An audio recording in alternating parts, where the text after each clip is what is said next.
All right, it's just over this hill. It's the north rim of the Grand Canyon.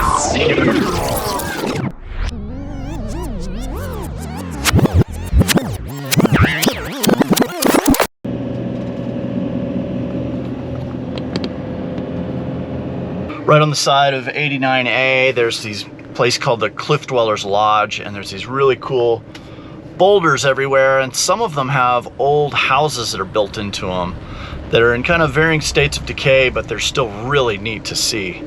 It's a place I almost always stop here. There's also local Navajo jewelry makers, and they're out there selling their wares, so that's always fun to look at and possibly buy something from them. All right, I'm gonna keep going west. Here is the Cliff Dwellers Lodge proper, which is actually a lodge with a restaurant, a little gas station. This is a great little place to go in and get a cool drink or need anything. It's a place where you can pick something up.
Back here by yourself, you want to make sure you're as prepared as possible. Having a full-size spare, having ability to air up a tire, having some tools, having some sort of a satellite messaging system, and just your normal stuff that you'd have with you, your cell phone and plenty of food and water. This is a very remote area. Some places back here aren't that far off the highway to access some really great just public lands camping. And then other places, more like where we're going today, is 50 to 70 mile on really rough, washboarded, rocky roads to get back in there. They're all beautiful, and like I say, I would encourage you, if you're interested in this area, to do your own exploring and go poke around, because there is a lot of cool stuff to see. And then there's just the normal old north rim of the Grand Canyon that is magnificent, where the North Canyon Lodge is, and the Kaibab Trail and all that stuff. It is beautiful up there, and it's very different from down here in the desert where I am. When you get up there, you're more in big trees and there's snow on the ground. Right now, that's actually closed for winter still. They haven't opened the road. One of the most important things for you to think about: pack out anything you guys pack in, don't leave any trash, and stay on existing roads. We don't want to go tearing up the desert out here. It's very fragile, and as soon as that starts happening, the land managers are going to really crack down on it in a bad way for all of us. Many other countries don't have this freedom, and we're so lucky that we do, and that we have a National Park Service that protects these things. But we really need to, everyone back here needs to do their part. So there's my little public service announcement, but I do feel really passionate about those things. I'm keeping a pretty good clip, but really I'm only going 30. you know, I see there's a fine line between going so fast as that you're prematurely damaging your vehicle and wearing tires and suspension parts out. And really, I'm back here to enjoy myself and to look around, not to just try to get back here as quick as I can. Having my tires aired down to 30 psi really helps smooth out the bumps and the washboards and the rocks. Allows me to move a little faster than I would if my tires were full pressure. You know, in a van especially, you feel like you're in a tambourine or something. Everything's rattling around you. But as soon as you let some air out of the tires, it makes a massive difference in how your van handles and the comfort in driving it on rougher terrain.